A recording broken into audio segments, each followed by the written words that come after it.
Dobrý deň, milé dámy, milí páni. Dovolte mi privítať vás na výročnej tiskovej konferencii skupiny Európskej investičnej banky. A touto cestou veľmi radi by sme chceli poďakovať Ministerstvu financií Českej republiky za nášmu akcionárovi za hostenie tejto príležitosti. Moje meno je Andrea Ferienčíková a vediem pražské zastúpenie skupiny Európskej investičnej banky. Ale dovolte mi touto cestou privítať primárne pána Mareka Moru, námestka ministra financií Českej republiky, pána Kyriakosa Kakurisa, viceprezidenta Európskej investičnej banky, pána Petra Pavelka, člena správnej rady Európskej investičnej banky a riaditeľa odboru riadenia štátneho dlhu a finančného majetku Ministerstva financií a pána Manuela Duenasa, vedúceho oddelenia pre financovanie verejného sektora v strednej a juhovýchodnej Európe v rámci Európskej investičnej banky. Pán námestek, dovolte ma požiadať vás o úvodné slovo. Nech sa páči. Hezké odpoledne, dámy a pánové, vítejte na půdě Ministerstva financí. Je mi ctí a potěšením přivítat u nás viceprezidenta Evropské investiční banky pana Kyriakose Kakurise, který se ujal své funkce v říjnu loňského roku. Je to jeho první návštěva v této pozici v České republice a jsme samozřejmě velmi rádi, že nás přijel navštívit. Jak jistě víte, Evropská investiční banka je největší multilaterální investiční bankou světa. Je to zároveň banka Evropské unie, kde členské státy Evropské unie vykonávají svá akcionářská práva a Česká republika tak činí prostřednictvím Ministerstva financí, tak i právě to byl ten důvod, proč pan viceprezident zavítal k nám. My máme s Evropskou investiční bankou jako Česká republika více než 30letou společnou spolupráci. Evropská investiční banka investuje nejen ve veřejném sektoru a v rámci veřejného sektoru, jak teda těm centrálním vládám, případně státním fondům, tak ale i krajům a obcím, ale investuje samozřejmě nebo spolupracuje velmi intenzivně i se soukromým sektorem. My jsme s panem viceprezidentem tedy debatovali právě tuto naši vzájemnou spolupráci, která prostě se vyvíjí jaksi ve velmi velké míře spokojenosti na obou stranách. V poslední době, pokud jde o českou vládu, tak jsme zejména aktivní v oblasti financování dopravy a dopravní infrastruktury. Pan viceprezident měl setkání s ministrem financí, kde jsme probrali zejména 3 otázky. Jednak jsme probrali otázku týkající se rozvoje a případného financování Ukrajiny, což je samozřejmě velice důležité téma, ale víme všichni, v jaké situaci se Ukrajina nachází, takže to není otázka jednoduchá, zejména pokud jde o to standardní bankovní financování. Ale doufejme, že jednou bude situace taková, kdy Evropská investiční banka bude moct podpořit rozvoj Ukrajiny i řekněme standardnějšími nástroji. V souvislosti s tím jsme debatovali krátce otázku financování obranného průmyslu, což je něco, co je velmi důležité z pohledu České republiky právě vzhledem k těm geopolitickým souvislostem, zejména na Ukrajině. Tam je možná dobré připomenout, že ministr financí tuto otázku otevře i na nadcházejícím neformálním jednání ministrů financí Evropské unie v Gentu, na tom takzvaném neformálním ECOFINu, kde chceme jako Česká republika právě vyzvat Evropskou komisi, aby ještě více umožnila financování obranného průmyslu, čemuž v současné době jaksi žádné taxonomie nebo nic podobného nebrání, ale možná nějaká silnější podpora by byla v téhle oblasti potřeba, protože samozřejmě financovat obranný průmysl není jednoduché z řady jiných důvodů, protože tam jsou například zakázané produkty, je tam otázka financování terorismu, praní špinavých peněz a podobně, takže na to všechno samozřejmě finanční sektor musí brát zřetel, ale je to prostě klíčová věc a myslíme si, že Evropská investiční banka by na tomto pohli mohla být aktivnější. Jsme si vědomi toho, že to je otázka velmi politická, že to právě musí projednat i ministři financí.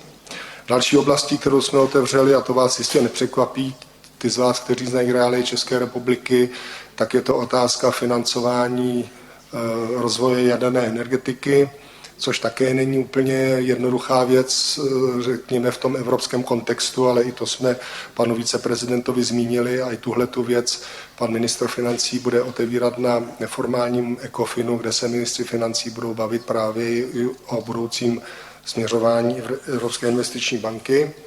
No a poslední věcí, kterou jsme řešili, a tam u té příležitosti byl přítomen i pan místopředseda vlády Bartoš, zodpovědný za digitalizaci a za regionální rozvoj.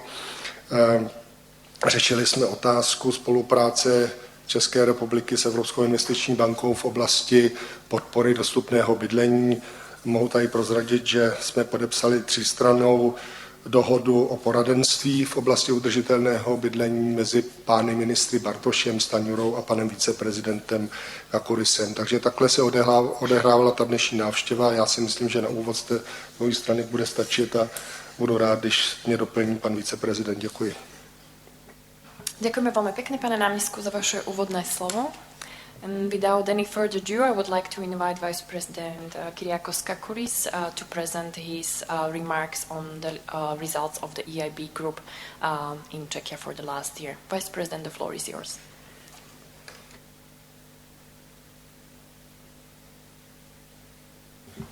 Okay.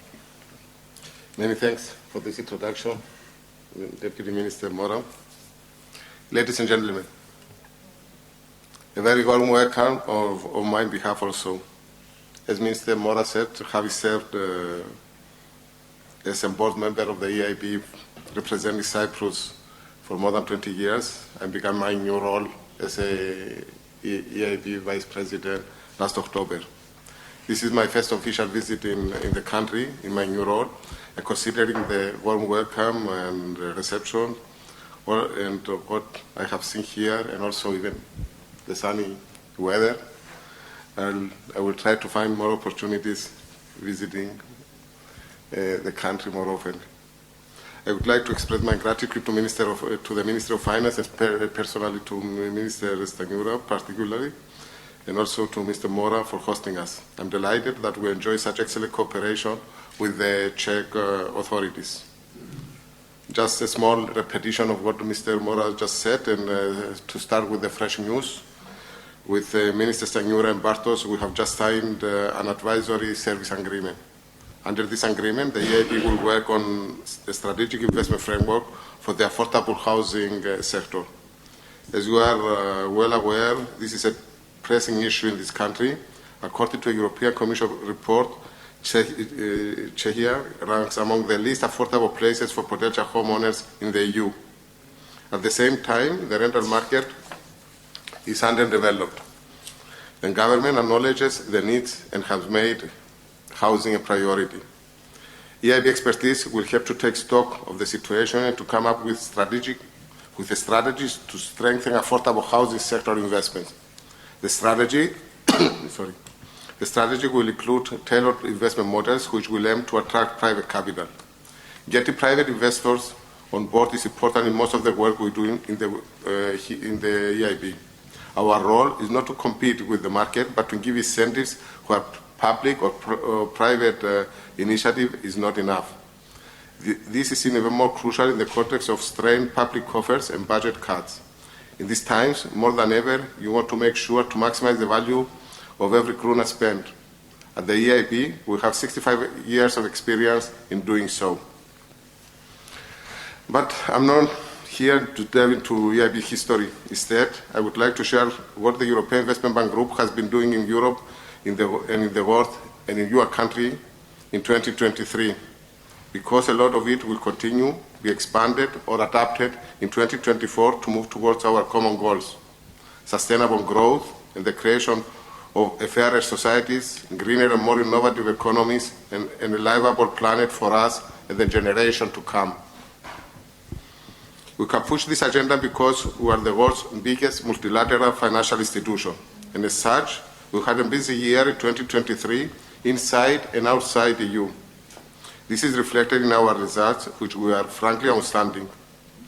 We signed financing agreements worth of 88 billion euros globally. Given that we usually partner with other investors, our total financing impact is much higher. The operations we signed are expected to mobilize around 320 billion euros in investment. This is enough to support 400,000 companies and 4 million jobs. Well, over half of our financing last year, a record of 49 billion euros, was deployed for climate action and environmental sustainability. This is an increase more than 10 billion euros on the 2022 figure. As you can see, we by far exceeded our goal to boost green financing to at least 50% of our overall lending by 2025, already for 3 years in a row this year. And I can assure you that we are on track to deliver the 1 trillion euros in climate and sustainability investment throughout the decade. If we put so much emphasis on green financing, this is not just to protect our land, our waters, and the air we breathe from pollution or the planet from overheating. It is also because we need to break free from our fossil fuel dependence. I'm not telling you anything new. You saw how electricity prices spiked over the past 3 years, and especially since Russia attacked Ukraine. Speaking of the invasion in Ukraine, which is about to enter its 3rd year, in 2023, the EIB Group's support for Ukraine climbed to more than 2 billion euros. Since the start of the war, the financing was part of the 8.4 billion euros provided in 2023 by EIB Global, our arm for operations outside the EU. This demonstrates our commitment to uplifting economies and supporting communities around the world. Our overarching goal is to leave no one behind, whether they are within or outside the European Union. Consequently, almost half of our EU-focused lending last year, more than 45%, was channeled into economically weaker regions, where it facilitated the improvement of construction of bridges, train lines, and hospitals, and created high-skilled jobs. This brings me to Czechia, to this country. People in Czechia, by the way, I have to say I like the name Czechia because it's in Greek, it's also Czechia, and I think I can join this effort to replace it with the Czech Republic. So people in Czechia, unless they are located in Prague, live in regions where GDP is smaller than EU average. These people have felt the impact of inflation and a slowing economy heavily for quite some time now. And while, unfortunately, Europe doesn't have a magic wand to wave away economic woes, it certainly has means to support its countries and its citizens.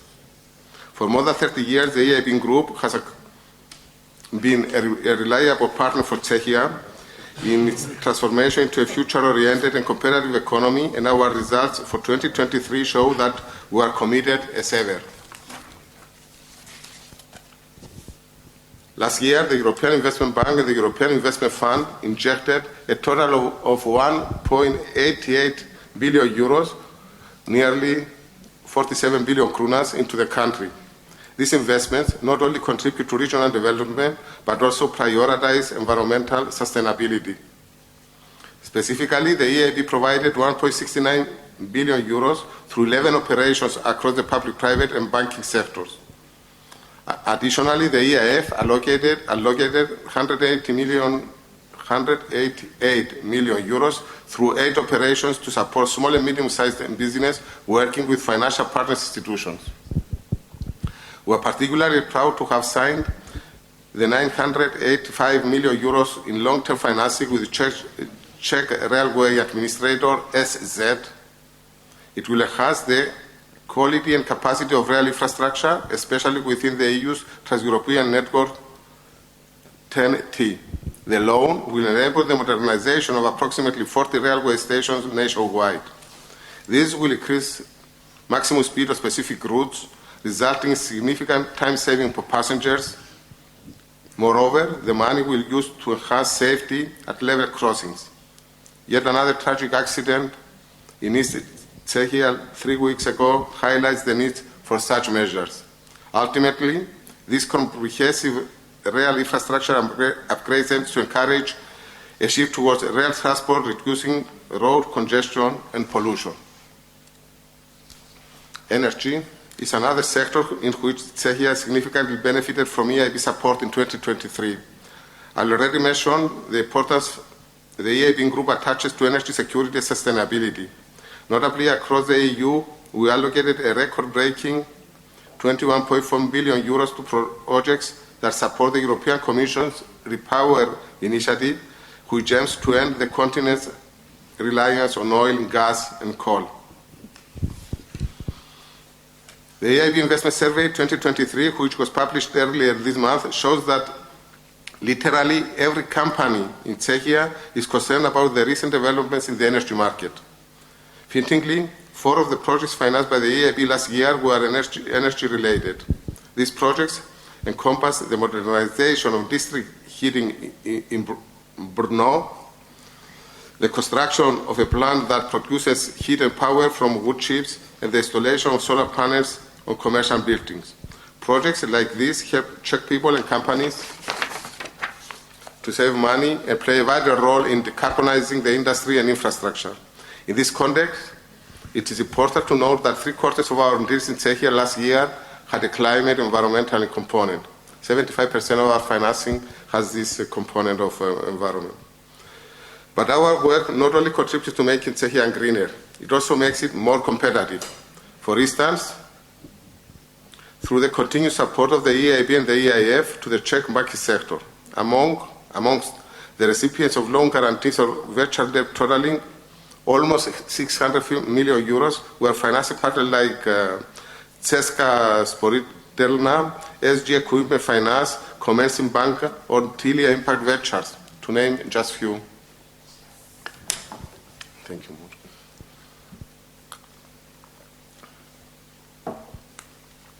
This funding is expected to unlock 2 to 3 times the amount invested for final beneficiaries. Those are mostly small and medium-sized businesses and startups, which are significant for employment, innovation, and overall economic growth. However, they often face challenges in accessing sufficient funding for business development and expansion, particularly in regions with lower economic activity. Therefore, almost 77% of the financing facilitated by the EIB is expected to benefit these cohesion areas. Ladies and gentlemen, at the start of my presentation, I mentioned our latest advisory agreement.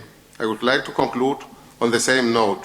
Most people associate EIB with lending.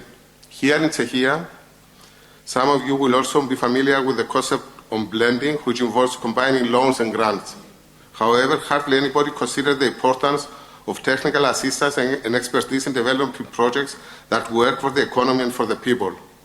The EIB's advisory services are specifically designed to give helping hand to authorities or other potential project owners. Last year, EIB Advisory took on 44 new assignments that will benefit Czechia and completed 5. Currently, there are 63 active assignments, ranging from infrastructure to sustainable urban development or the just transition of coal regions. Our experts collaborate closely with the local authorities to enhance financial instruments in Czechia, maximizing the impact of public funds and private investments. As you may be aware, European initiatives often have memorable names, and advisory is no exception. The 2 acronyms to look out for are JASPERS, Joint Assistance to Support Projects in European Regions, and ELENA, European Local Energy Assistance. These 2 have quite some impact in Czechia, with JASPERS focusing on transport structures like the Prague Railway or the cycling network in Brno, and ELENA advising on energy efficiency. Whatever the specific program, EIB Advisory helps good investment ideas see the light of the day.